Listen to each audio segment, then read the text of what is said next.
never thought a photography class could be this dangerous. Not because of the cameras, the shutter speeds, or the dreaded darkroom assignments, but because of him. From the moment I walked into the studio that first Monday morning, he had this ridiculous effect on me. He was leaning against a windowsill, sunlight catching the golden highlights in his messy hair. A smirk playing on lips that seemed way too perfect for someone who looked like he didn't even try. I froze. Literally.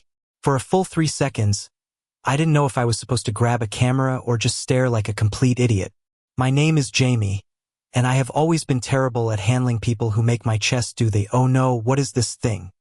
And he was everything that made me collapse internally.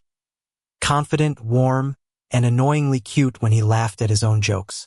I tried to shake it off, telling myself this was a photography class, not a romantic comedy waiting to happen. But that was the exact moment he turned his head and smiled at me. Not a casual smile. Not a "hi, nice to meet you" smile. A smile that felt like a spotlight aimed directly at my soul. And from then on, I couldn't stop noticing him. His hands when he adjusted his camera strap, the way he squinted through the lens like he was seeing secrets no one else could, the faint smudge of dirt on his cheek from some long-forgotten photo shoot. Every detail felt important. Every smile felt like a personal invitation. The first assignment was simple: portrait photography. We were paired randomly. And by some cruel twist of fate or divine comedy, I ended up with him. "Hey, Jamie, right?" he asked, his voice warm, teasing. "Try not to make me look like a serial killer, okay?" I laughed nervously, fumbling with my camera. No promises. The session began, and I tried my best to focus on angles, lighting, the ridiculous rules our instructor rattled off. But I couldn't stop looking at his face, memorizing the way his eyes crinkled when he smiled, how his jawline caught the late morning light, and somehow he noticed. "You're really staring," he said, tilting his head, pretending to scold but with a sparkle in his eyes that made me melt on the spot. "Do you always make your models this uncomfortable?" I swallowed hard. Your smile is kind of distracting." He laughed. The sound was soft, like music slipping between notes. "Distracting, huh? That's a new one. I'll take it as a compliment." For the rest of the class, I was a disaster in the best possible way. My hands shook, my vision blurred, and somehow my camera focused on his mouth instead of his eyes every time. When I looked at the shots afterward, I realized I had accidentally captured something raw: his unguarded moments, his small quirks, the effortless charm he carried like a secret weapon. After class, we ended up walking to the nearby coffee shop. It wasn't planned. It was just natural. Like the universe decided we both needed caffeine and a little dangerously close proximity. "I'm Theo," he said casually, slipping his camera bag over one shoulder. "So, you really like taking pictures of me?" I felt my face heat up. I don't know. Maybe I do. Maybe it's more than that. I think I just like seeing you." Theo stopped walking, eyebrows raised, and then smiled a small, incredulous smile. "Wow, that's surprisingly honest. And terrifying." "Terrifying?" I asked, laughing nervously. "Yeah," he admitted. "But also kind of nice." He shrugged, and for a moment, the air between us was charged with something I couldn't name. Something dangerous, intimate, and thrilling all at once. We sat across from each other, coffees in hand, and the conversation flowed easily. He talked about photography, about how he liked catching fleeting moments that people didn't even notice. I talked about, well, mostly how bad I was at hiding my feelings, but he didn't seem to mind. He leaned closer, laughing at my clumsy jokes, brushing a strand of hair off his forehead in a gesture so small it felt like an invitation. And I realized, I wanted this. I wanted him. I wanted to see that smile forever. Not just in photos. Not just in fleeting moments. But in every quiet, messy, perfect second we could share. By the time we left the coffee shop, the sun was dipping low over the city skyline. I snapped a photo of him, not asking, not thinking. I just clicked. And when I saw the shot, I understood. I didn't just want to photograph him. I wanted to capture him, to hold onto this feeling before it slipped away. Theo caught my glance and grinned.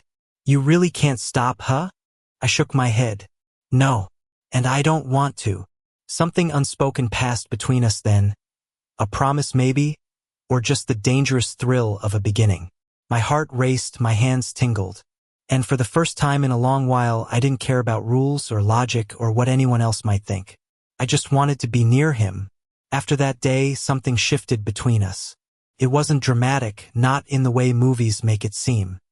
It was subtly brush of hands while passing a lens, a shared laugh over coffee stains on our notes, a quiet glance across the classroom that made the rest of the world blur into background noise. Theo had this way of noticing everything, and somehow, he noticed me noticing him. He leaned into the smallest moments, made the mundane feel electric. One afternoon, we stayed late in the studio to photograph city lights from the rooftop.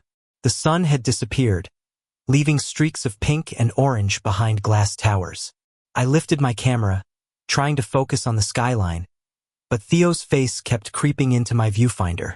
I didn't stop him from moving closer, and I didn't stop myself from leaning into him when he laughed at my futile attempt to concentrate. You're hopeless, he said softly, brushing a thumb across my cheek in the dim light. Completely hopeless. I swallowed, heart hammering. Maybe that's okay. He smiled then, the kind that reaches your chest, warms your bones, and makes you forget how to breathe. Yeah, he whispered. Maybe it's perfect. Weeks passed, and with each assignment, each photo session, we fell deeper not just for the snapshots of each other, but for the moments between the frames. The shared glances, the playful teasing, the vulnerability we exposed only to one another. One rainy evening, the studio was empty except for us. Rain tapped against the windows, soft and steady. Theo had his camera in hand, adjusting the lens, while I tried not to get lost in the way the light caught his profile. He noticed my stare and tilted his head, eyebrows raised. Jamie, you're staring again, he teased. I can't help it, I admitted, stepping closer. I just want to remember every detail, every smile, every thing about you. His laugh was quiet, amused, and he put down the camera. You really are hopeless, he said. And then, without another word, he pulled me into a kiss, tender at first, then deeper, a mix of laughter and longing. I felt like the world had shrunk down to the space between us, the rain outside turning into a soft, rhythmic heartbeat that matched mine. We pulled back slightly, foreheads touching, breathing in sync. I've wanted to do that for weeks, he murmured. I've been dying to, I admitted, and it was true. Weeks of stolen glances, quiet sighs, and unspoken desire culminated in that one perfect moment. From that night, things didn't change dramatically. Our lives were still chaotic, our assignments still demanding, but something fundamental had shifted. We moved with an unspoken understanding, a shared rhythm. Even when we argued over composition, lighting, or whose turn it was to carry the gear, there was always laughter, teasing, and the soft brush of hands that reminded us of the bond we'd formed. Photography became more than a hobby. It became a language, a way to capture fleeting moments, but also a way to express the feelings we couldn't always say out loud. Every photo I took of Theo carried more than light and shadow. It carried my admiration, my longing, my affection. And every shot he took of me seemed to capture the part of myself I didn't even know existed until he noticed it. Spring arrived, and with it, the final project of the semester. A personal series capturing someone who had impacted our lives profoundly.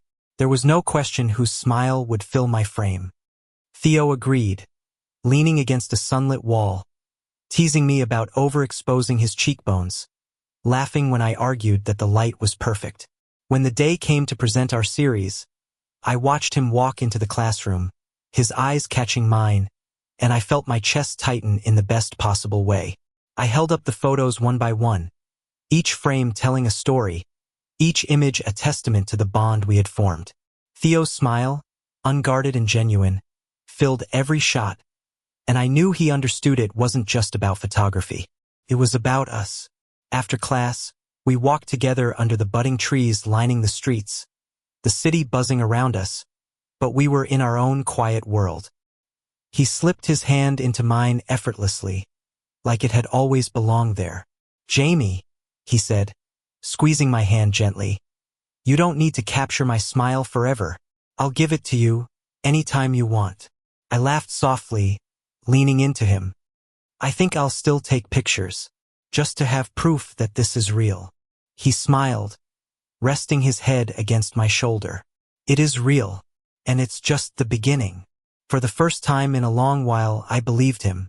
Life was messy, unpredictable, and sometimes terrifying, but in that moment, with Theo's hand in mine and his smile warming my chest, it was perfect. And as we wandered through the streets, cameras slung over our shoulders, laughter spilling into the evening air, I realized I didn't need to capture him forever in photos. I already had him here and now, and that was more than enough. The city lights reflected in his eyes, and I whispered softly, "I just want to keep seeing your smile." He grinned, playful, tender, irresistible. "Then don't blink." And I didn't. Thank you for listening. Don't forget to like and subscribe to stay updated with the latest videos.